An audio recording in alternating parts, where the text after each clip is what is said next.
Hallo zusammen, hier ist Stan vom Pomade Shop. Im letzten Video habe ich euch das neue Sweet Georgia Brown Hair Tonic vorgestellt mit dem originalen Duft, der bereits in den 1930er Jahren von Velmore aus Chicago hergestellt wurde. In diesem Video möchte ich auf die Geschichte dieses Duftes eingehen, was ihn so besonders macht, wie er entstanden ist und warum er Menschen damals wie heute fasziniert. Was war Velmore wirklich?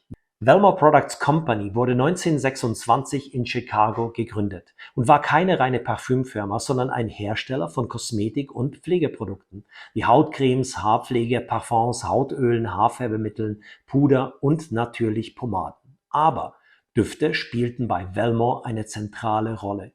Egal ob Pomade, Shampoo, Gesichtscreme oder Parfum, bei Velmore war der Duft immer das Herzstück des Produkts. Warum war Duft so wichtig? In den 1920er bis 1940er Jahren war Duft nicht nur ein Beiwerk, sondern er war ein kulturelles Statement. Viele Menschen hatten wenig Zugang zu Luxus, aber ein stark duftendes Pflegeprodukt konnte das Gefühl geben, gepflegt, modern und selbstbewusst zu sein. Velmore verstand das wie kaum ein anderer Hersteller. Und genau deshalb waren Velmore-Produkte deutlich stärker parfümiert als viele andere Marken ihrer Zeit. Die Geburt des Sweet Georgia Brown Dufts. Unter den vielen Velmore-Produkten gab es einen klaren Favoriten, Sweet Georgia Brown. Ab 1934 wurde der Duft offiziell registriert. Eine Komposition aus fast 100 einzelnen Duftstoffen. Eine Mischung aus Rose, Gewürzen, Vanille, Lavendel, Zitrusnoten und einer warmen, leicht harzigen Basis.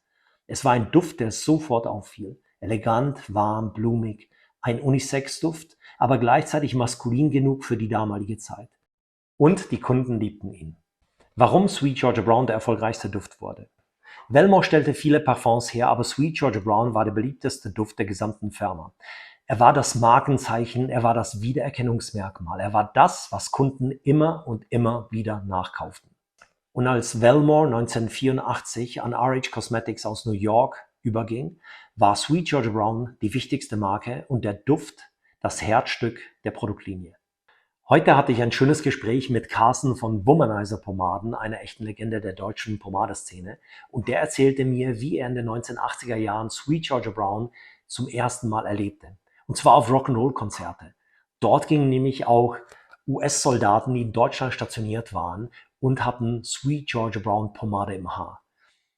Carsten erzählte, die Soldaten kamen rein, die Tolle glänzte und der Duft war, wie Carsten es in seinem sehr sympathischen Ton sagte, ein Dosenöffner. Das heißt, die Frauen waren hin und weg fasziniert von dem Duft und Sweet Georgia Brown wurde zu einem Geheimtipp der Rock'n'Roll-Szene. Genau das zeigt, wie besonders der Duft damals war und bis heute ist. Was macht diesen Duft heute noch so außergewöhnlich? Der Sweet Georgia Brown Duft ist ein echtes Parfum aus fast 100 Einzelkomponenten. Er hat Wärme, Tiefe, Charakter und eine historische DNA, die unverwechselbar ist. Und genau dieser Duft, original hergestellt in den USA, wird heute wieder verwendet.